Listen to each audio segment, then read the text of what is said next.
Vous suivez Yegle TV. Merci de nous accueillir chez vous et bienvenue à l'actualité nationale. Nous ouvrons cette page à la cité Mamkoumbalamba où, lors de l'inauguration du TR, le président Macky Sall a révélé que les impactés du projet vont être dédommagés. Le chef de l'État s'est réjoui que grâce au TR, les habitants de Rufisque ne feront que 20 minutes pour se rendre à Dakar. Nous suivons le président Macky Sall à la gare de Rufisque. Ce jour est aggravé en lettres d'or dans l'histoire de Rufisque. Rufisque qui fut l'une des 4 communes qui a eu un passé glorieux.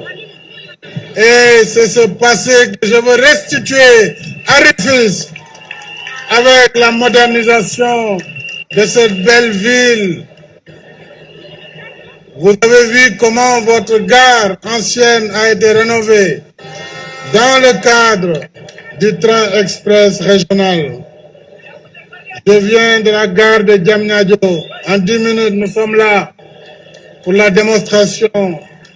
En période de fonctionnement normal, Rufisque sera à moins de 20 minutes de Dakar, en toute sécurité, en tout confort. Le gouverneur de la région de Dakar, ainsi que ses collègues préfets de Dakar et de Pikine, qui ont travaillé avec vous pour les déplacer, communément appelés les impactés du TR. Je voudrais vous dire que notre engagement a été respecté et nous poursuivrons l'ensemble des paiements et des terrains mis à la disposition des impactés du TR. Je vous remercie. Parlons toujours de l'inauguration d'ITER pour dire que le président Macky Sall a effectué le premier voyage avec ce nouveau moyen de transport des temps modernes, un pan d'IPSE. Suivons la réaction du président Macky Sall à bord d'ITER. D'abord, c'est un sentiment de fierté, mais également d'émotion d'être dans ce TR. Dans le cadre de notre politique de renouveau urbain, politique nouvelle de transport, de système de transport de masse. Et la vision que j'avais lancée il y a quelques années est devenue réalité. Là, nous traversons Bargny. Et donc, en 2 ans, ce projet est devenu réalité. Nous avons pris le TR, c'est la réception. Aujourd'hui, évidemment, il y a encore des travaux, comme vous le voyez, pour finaliser, sécuriser la ligne. Et dans quelques mois, les Sénégalais pourront emprunter ce train, particulièrement nos amis de la banlieue, et aussi ceux de Rufisque, de Bargny, de Diamniadio. Et demain, jusqu'aux passagers qui viendront à l'aéroport international Blaise Diagne, vous voyez que ce train est tout à fait moderne et il est destiné à l'ensemble des Sénégalais, mais aussi des étrangers qui visitent notre pays. Je pense que c'est un saut vers l'avenir et c'est ça qui me fait le plus plaisir. J'avais indiqué que ceci faisait partie du legs que je veux laisser aux générations futures. C'est pourquoi je voudrais en ce moment féliciter tous les acteurs qui ont travaillé dans ce projet, qui est un projet global. J'aurai l'occasion de revenir là-dessus tout à l'heure. Pendant ce temps, le Conseil constitutionnel a rendu public la liste des 5 candidats provisoirement retenus pour participer à la présidentielle de 2019. Ainsi, pour les candidats recalés, notamment Khalifa Boubacar Sall et Karim Wade, les 7 sages leur donnent la possibilité de déposer un recours avant la proclamation de la liste définitive. C'est un récit signé Khadi Badji. Le Conseil constitutionnel a publié ce lundi la liste provisoire des candidats pour la présidentielle de 2019. Les 7 sages ont retenu 5 candidats, à savoir Macky Sall, Idrissa Seck, Ousmane Sonko, Madické Niang et Issa Sall. Les candidatures de Khalifa Sall et de Karim Wade ont finalement été rejetées comme l'avaient prédit beaucoup de Sénégalais. Toutefois, Ces malheureux candidats écartés de la course ont la possibilité de déposer un recours avant la proclamation de la liste définitive le 20 janvier prochain. Rebelote, Madiambal Diagne continue à moraliser le leader de PASTEF, en l'occurrence Ousmane Sonko. Selon lui, quelqu'un qui aspire à devenir le président du Sénégal ne doit pas faire des transactions illégales vu son statut de député du peuple. Le journaliste persiste dans ses accusations contre l'ancien inspecteur des impôts. Je vous propose de suivre ce récit. Affaire Ousmane Sonko, Madiambal Diagne insiste, persiste et signe. À en croire le journaliste, patron du journal Le Quotidien, le leader de PASTEF est bel et bien trempé dans des transactions illégales, contraires aux règlements et aux lois en vigueur au Sénégal. Selon lui, avec l'affaire Mercalex, Ousmane Sonko est rattrapé par le délit de conflit d'intérêts et le délit d'initié, non pas en tant qu'ancien fonctionnaire de l'État, mais en tant qu'élu du peuple. Alors là, il ne peut plus bénéficier d'aucune circonstance atténuante pour se prévaloir de vouloir briguer le suffrage des Sénégalais. Il se faisait passer pour le chantre de l'éthique, de la morale et de la bonne gouvernance. Et il se trouve qu'il n'en est rien avec ces actes qu'il a eu à poser. Suffisant pour lui, afin que le peuple fasse la différence entre la bonne graine de l'ivraie. Avec tous ces scandales à son actif, nul n'est dupe maintenant pour savoir que le patron de PASTEF n'est pas en réalité ce qu'il veut faire croire aux Sénégalais. Même si aujourd'hui, les gens commencent à se douter de lui, sa position et son patriotisme tant chanté et clamé, urbi orbi, doivent lui permettre de clarifier ou même d'édifier l'opinion sur ce qui lui est reproché présentement. Pour Madiambal Diagne, la balle est dans son camp, même si rien n'est encore joué, mais qu'il chasse que tout est à jouer dans cette affaire. Et enfin, la mairie de la commune de Yoff a remis des subventions aux associations sportives et culturelles de sa commune, dont le montant est estimé à 30 millions de francs CFA. Pour le premier adjoint, le maire a misé sur la petite catégorie pour mieux développer le football local. C'est un reportage signé Djibril Dem et Aliou Samba. C'est à travers ces remises symboliques de subventions que la mairie de Yoff a procédé pour accompagner les ASC de sa localité. Selon le premier adjoint du maire, ils ont débloqué plus de 30 millions. On a débloqué plus de 30 millions de francs CFA pour donc donner des subventions aux acteurs culturels et sportifs de la commune de Yoff. Par rapport aux subventions, on a donné les acteurs culturels et on a donné les ASC. ASC c'est tout, c'est association sportive et culturelle. Donc c'est au niveau donc, du club qui doit donc séparer, faire donner une partie à la culture et une autre partie donc, au sport. Mais je pense que nous, ce qu'on a fait cette année, c'est globalement, donc on a donné les associations sportives et culturelles, mais aussi on a subventionné les acteurs culturels de la commune de Yoff. Cependant, ils soulignent qu'ils vont miser sur la petite catégorie pour mieux développer le foot local. Je pense que ça, on va améliorer. C'est ce que j'ai dit tantôt. Je pense que donc, on salue donc, le président donc, des frères, ce qu'il a dit.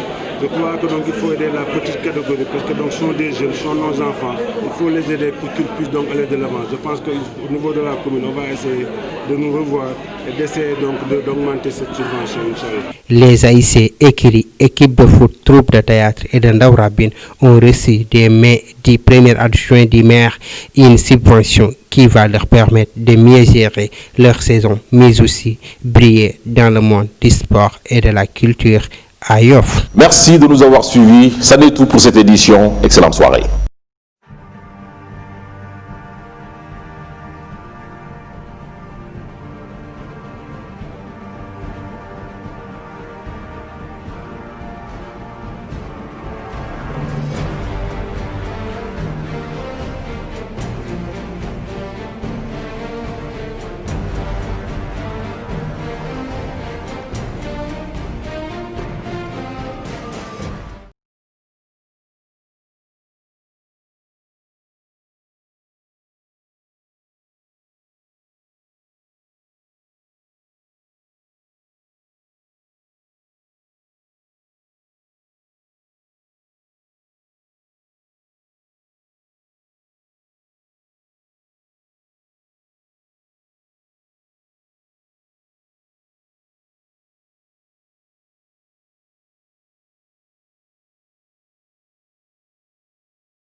téléspectateurs ak téléspectatrices Yegle TV dal leen ak jàmm seen xibaaru guddi. Président de la République Macky Sall amal na niki tey inauguration train express régional ba tax na moom fu mu toll nii fësal na ay kàddu jëm ci ñëpp ñi nga xamante ñoom ñooy impacté yi jàpp na ni fu mu toll nii dinañ leen jox seen ndàmpaay maanaam dinañ leen dédommager ci kaw loolu njiitu réew mi Macky Sall di rafetlu bu baax taxawaayu TER bi ndax jàpp na ni TER boobu ñi nga xamante ñoom ñooy yeewoo Rufisque nag dinañu am mbégte lool pour ñëw Dakar. ndax boo xoolee ci xayma ñaar fukki minutes la ñuy def rek diggante Rufisque ak Dakar président de la République Macky Sall ñu teewlu ko ci gaaru Rufisque.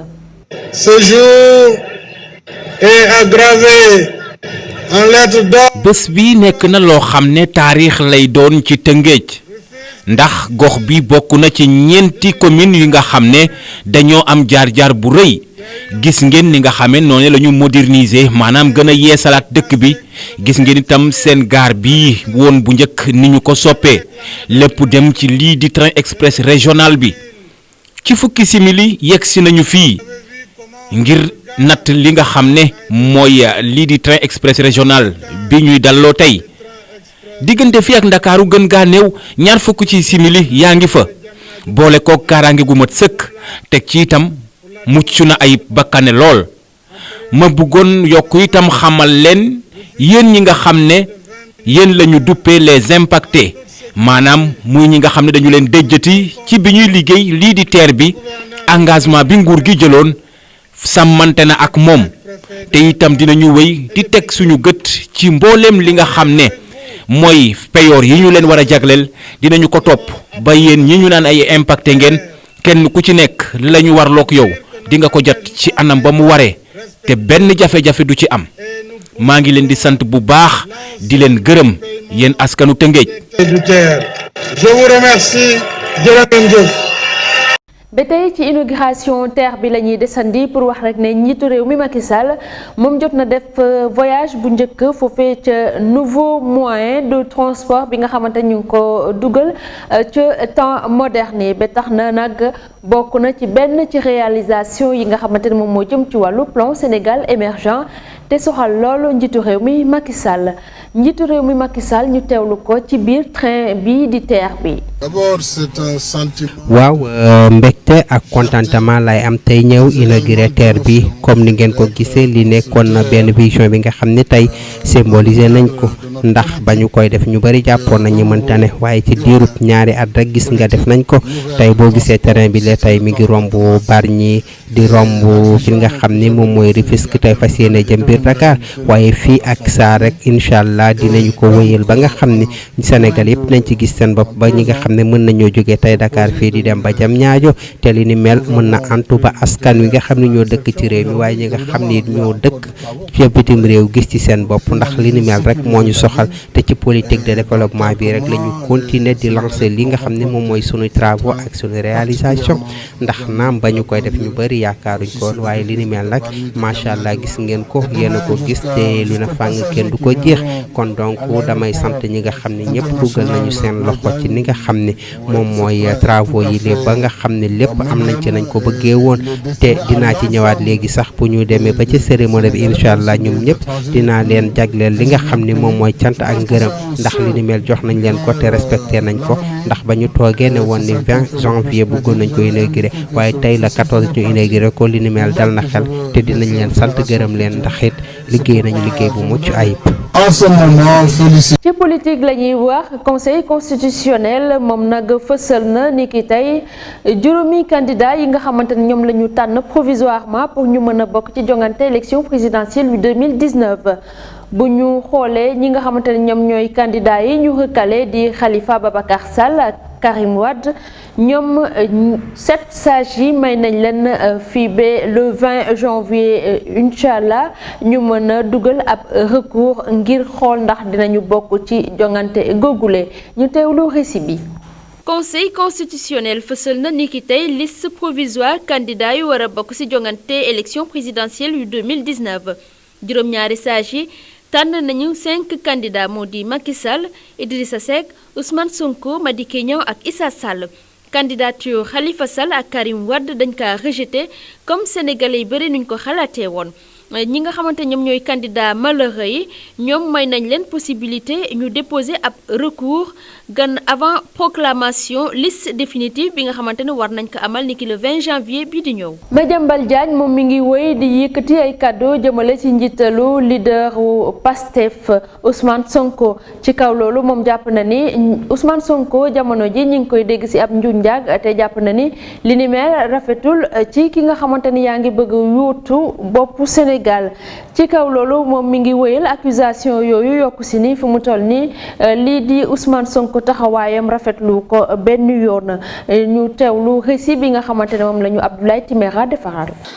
affaire Ousmane Sonko Madiambal di dëggal bu ñu sukkandikoo ci taskatu xibaar bi jiite yéenekaay bi di Le Quotidien xamle na ne kii jiite Pastef fu mu ne ni dafa taq rip ci anam yi nga xamante ne bii méngoowul ak yoon ci mim réew ba léegi ba mu àddoo ci lii di affaire Mercalex xamal na ne Ousmane Sonko ni ki tey lii di délit de conflit d'intérêt ak délit d'initié moo daal di màbb ci kawam donte ba mu nekkul lii di fonctionnaire nguuru Sénégal waaye taxawaayam rek ci pencum ndaw réew mi loolu rek tax na mënul am benn lay ngir wone rek ne da laaj baatu askan wi te moom mi nga xamante ne bii dafa doon wane njub ak anam yu mucc ayib ci wàllu yorin ak doxalini réew méngoowul su jamono ji ak li nga xamante ne bii moom lañ koy tuumal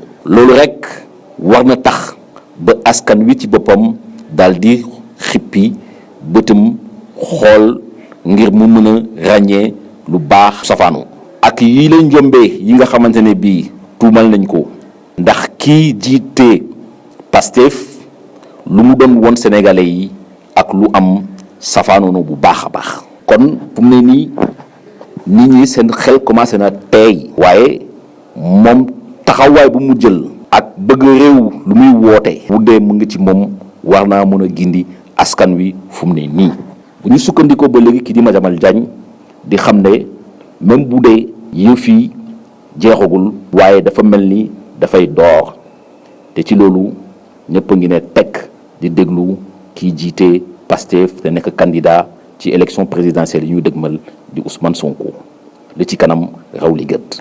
mairie bu commune bu Yoff ñoom nag joxe nañu ab subvention jagleel ko association sportive yi ak culturelle yi ñu ngi koy xayma ci suñu koppor 30 millions francs CFA bu ñu sukkandikoo ci kàddu premier adjoint au maire jàpp na ni foofee mairie bu Yoff ñoom dañoo tànn petite catégorie fas yéene leen jàppale ngir ñu développer li nga xamante ne moom moo jëm ci football local ñu teewlu ci leeral reportage Djibril Dem ak Alioune Samb. ci remise symbolique subvention yi lée ci la mairie bu Yoff procédé ngir gunge ASC yi nekk ci localité boobu bu ñu sukkandikoo ci ki nga xam ne moom mooy premier adjoint maire bi mi ngi xamle ni la ñu génn ci koppar toll na ci 30 millions. te dañ daje woon fii pour jàppale ASC yi acteurs culturels yi ci ndimbal bi xam ne moom lañ leen di jox pour ñoom ñu mën a dem ci kanam tey génn nañ 30 millions plus de 30 millions jox ko donc ASC yooyu ci acteurs culturels yi boole ci équipe di lutte yi ak yëpp pour jàppale leen ci li nga xam ne donc mooy activités yi ñuy def loolu nag tey maire moom la def ak conseil municipal bi. moom mi la sax mi ngi xamle ni dinañu miser ci ndaw ñi ngir ñu mën a développer seen football ci seen bërëb boobule. loolu moom remarque bi ñu def am na solo parce que tout tànk yi ñoom la ñu war a gën a jàppale parce que mën nañu seen bopp dara mais loolu nañ si waxtaanaat xoolaat loolu nan lañ ko gën a mën a yokkee ba jàppale ñi xam ne ñooy école de football yooyu yàlla mën nañ gën a yóbbu si kanam incha allah. ASC yi écrit waaye ba ci équipe de football yi troupe théâtre ba ci ndaw rabine ñoom ñi de ñëpp dimbali nañ leen jox leen ay enveloppe yi nga xam ne tax nañu subventionné leen ngir ñu mën a gérer seenub saison waaye tamit fexe ba lépp lu sport soxla ak caada rek ci commune boobule ñu wuyu ci na mu waree. téléspectateur ak téléspectatrice Yegle TV lii lañ leen indiloon seen xibaar di leen di gërëm ci seetaan bi waaye di leen bàyyi programme Yegle TV.